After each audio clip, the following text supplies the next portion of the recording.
আল্লাহ রাব্বুল আলামিন যেভাবে সূরা আল ইমরানে নির্দেশ করেছেন, ওয়াতাসিমু বিহাবলিল্লাহি জামিআন ওয়া লা তাফাররাকু, তোমরা ঐক্যবদ্ধভাবে আল্লাহর রজ্জুকে অর্থাৎ ইসলামকে আঁকড়ে ধরো, পরস্পর বিচ্ছিন্ন হইও না। অনেক উপস্থিতি, আমরা যারা এখানে উপস্থিত হয়েছি আমরা অত্যন্ত সৌভাগ্যবান। আল্লাহ রাব্বুল আলামিন আমাদেরকে এই পৃথিবীতে তার প্রতিনিধি হিসেবে প্রেরণ করেছেন। আল্লাহ রাব্বুল আলামিন বলেন, ইন্নী জাইলুন ফিল আরদি খলিফা, নিশ্চয় পৃথিবীতে আমি আমার প্রতিনিধি নিযুক্ত করতে চাই। তিনি আমাদেরকে এই পৃথিবীতে তার দাসত্বের জন্য প্রেরণ করেছেন। তিনি আমাদেরকে পৃথিবীর সর্বশ্রেষ্ঠ সৃষ্টি আশরাফুল মাখলুকাতের মর্যাদা দিয়ে এই দুনিয়াতে প্রেরণ করেছেন। আমাদেরকে তিনি অন্ধকারে ছেড়ে দেননি, তিনি আমাদের জন্য দিয়েছেন জীবন বিধান। আমরা কিভাবে আমাদের পরিবার, সমাজ, রাষ্ট্র, আমাদের দুনিয়াবী জিন্দেগি পরিচালনা করব, সেজন্য দিয়েছেন জীবন বিধান। আল্লাহ রাব্বুল আলামিন বলেন, ইন্নাদ দীনা ইনদাল্লাহিল ইসলাম, নিশ্চয়ই আল্লাহর মনোনীত একমাত্র দিন বা জীবন ব্যবস্থার নাম হচ্ছে ইসলাম। সম্মানিত ভাইয়েরা, সূরা মায়েদায় আল্লাহ রাব্বুল আলামিন আরো পরিষ্কারভাবে বলেছেন, ইসলাম এটা পরিপূর্ণ একটা জীবন ব্যবস্থা, যেটাতে সবকিছুর সমাধান রয়েছে। তিনি আমাদের জন্য প্রেরণ করেছেন পৃথিবীর সর্বশ্রেষ্ঠ নবী ও রাসূল বিশ্বনবী জনাব মুহাম্মদ রাসূলুল্লাহ সাল্লাল্লাহু আলাইহি ওয়াসাল্লামকে।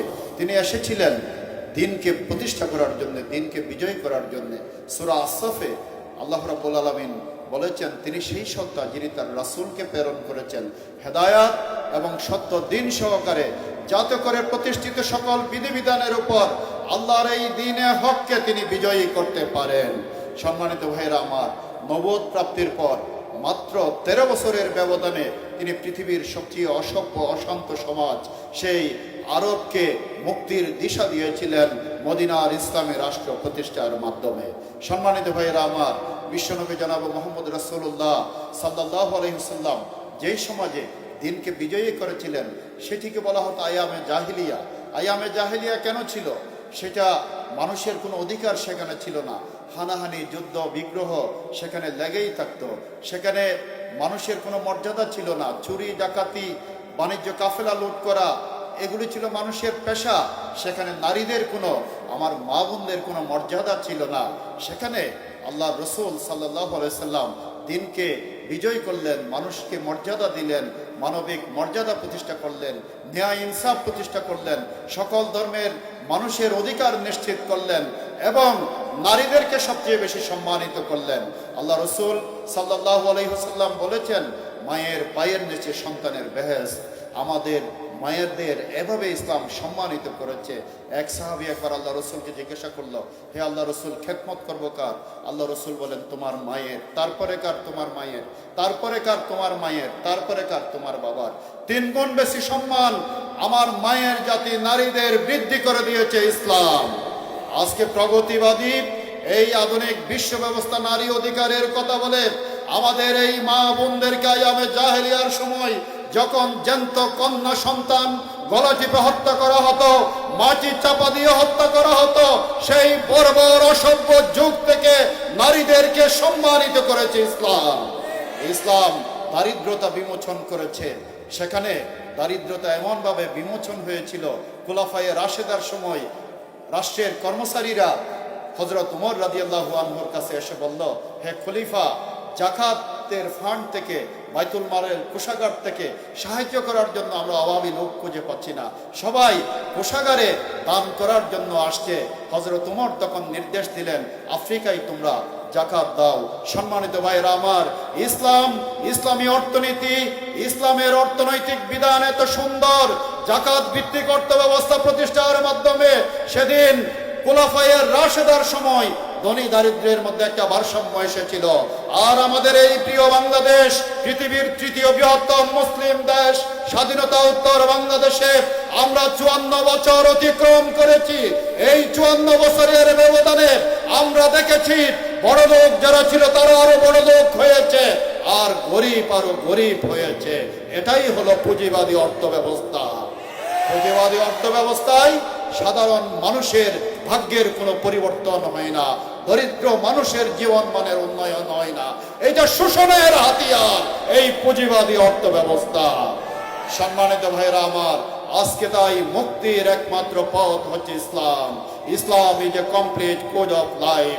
আমাদের এই স্বাধীনতা উত্তর বাংলাদেশে ছাত্র জনতার অভ্যুত্থানের মাধ্যমে যেই নতুন বাংলাদেশ এসেছে, এই নতুন বাংলাদেশে এদেশের মানুষের মৌলিক অধিকার যদি কায়েম করতে হয়, এদেশের মানুষের দারিদ্রতা বিমোচন করতে হয়, যুব সমাজের কর্মসংস্থান তৈরি করতে হয়, তাহলে শুধুমাত্র যাকাত ভিত্তিক অর্থ ব্যবস্থা যদি প্রবর্তন করা যায়, বাংলাদেশে যে পরিমাণ কোটিপতি আছে তাদের কাছ থেকে এক অর্থ বছরে লক্ষ কোটি টাকার মতো যাকাত আদায় হয়, যদি প্রপারলি যাকাত আদায় করা যায়। আর এই 1 লক্ষ কোটি টাকা যদি আপনার কর্মসংস্থান বৃদ্ধি, ইন্ডাস্ট্রি নির্মাণ এবং যুবকদের বেকারত্ব নিরসনের জন্য পরিকল্পিতভাবে প্রতি অর্থ বছরে ব্যয় করা হয়, 5 বছরের মধ্যে বাংলাদেশ থেকে দারিদ্রতা বিমোচন হবে ইনশাআল্লাহ, বেকারত্ব দূরীভূত হবে ইনশাআল্লাহ। আপনারা কি চান এদেশে বেকারত্ব দূরীভূত হোক? আপনারা কি চান এদেশে ন্যায় ইনসাফ কায়েম হোক? আপনারা কি চান সরকারি দলের এমপি, মন্ত্রী, প্রভাবশালী নেতা অন্যায় করার পরে আইনের হাত থেকে রেহাই পাবে না, তাকে পাকড়াও করে বিচার করা হবে? এইরকম ন্যায় বিচার আপনারা চান? আপনারা কি চান এদেশে একজন কৃষক শ্রমিক নির্যাতিত হওয়ার পরে সে ওসি সাহেবের কাছে এবং কোর্টে গিয়ে ম্যাজিস্ট্রেট সাহেবের কাছে বিচার চাইবে আর সে ন্যায় বিচার পাবে? এইরকম একটি ন্যায় ইনসাফের বাংলাদেশ আপনারা কি চান?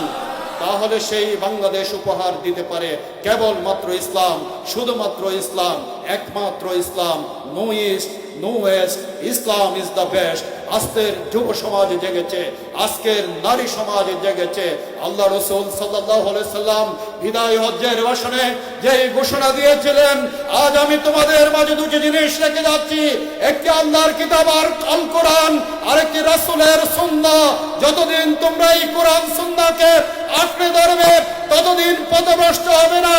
আমরা দেখেছি মুসলমানেরা যতদিন এই কোরআন সুন্নাহকে ধারণ করেছিল ততদিন তাদের সমাজে ন্যায় ইনসাফ ছিল, তাদের সমাজে সমৃদ্ধি ছিল, জ্ঞান বিজ্ঞানে তারা শ্রেষ্ঠত্বের অধিকারী হয়েছিল। অর্ধ পৃথিবীর শাসন ক্ষমতা মুসলমানদের হাতে ছিল। আজকের বাংলাদেশ, আজকের পৃথিবীকে, আজকের বিশ্ব মুসলিম মানবতা, ফিলিস্তিন, কাশ্মীর, আজকের আরকান সহ নির্যাতিত মুসলিম মানবতার মুক্তির জন্য, আমাদের এই প্রাণ প্রিয় বাংলাদেশে মানবতার মুক্তির জন্য একমাত্র পথ হচ্ছে ইসলাম। সেই ইসলামকে আঁকড়ে ধরতে হবে ঐক্যবদ্ধভাবে। আলেম উলামা আজকে ঐক্যবদ্ধ হয়েছে। আজকে আলিয়া কওমির আলেমেরা, শীর্ষস্থানীয় আলেমেরা ঐক্যবদ্ধ হয়েছে। আল্লাহ রাব্বুল আলামিন যেভাবে সূরা আল ইমরানে নির্দেশ করেছেন, ওয়া আতাসিমু বিহাবলিল্লাহি জামিআন ওয়া লা তাফাররাকু, তোমরা ঐক্যবদ্ধভাবে আল্লাহর রজ্জুকে অর্থাৎ ইসলামকে আঁকড়ে ধরো, পরস্পর বিচ্ছিন্ন হইও না। আলেমেরা ঐক্যবদ্ধ হয়েছে। আপনারা কি ইসলামী আদর্শের ভিত্তিতে আগামীর বাংলাদেশ বিনির্মাণের জন্য ঐক্যবদ্ধ হতে রাজি আছেন? আল্লাহ রাব্বুল আলামিন আপনাদেরকে, আমাদেরকে, সকলকে আল্লাহর দ্বীনের জন্য, ইসলামের জন্য, মানবতার কল্যাণে কাজ করার তৌফিক দান করুন। সবাইকে ধন্যবাদ, কৃতজ্ঞতা জানিয়ে আমার কথা শেষ করছি। আসসালামু আলাইকুম ওয়া রাহমাতুল্লাহ।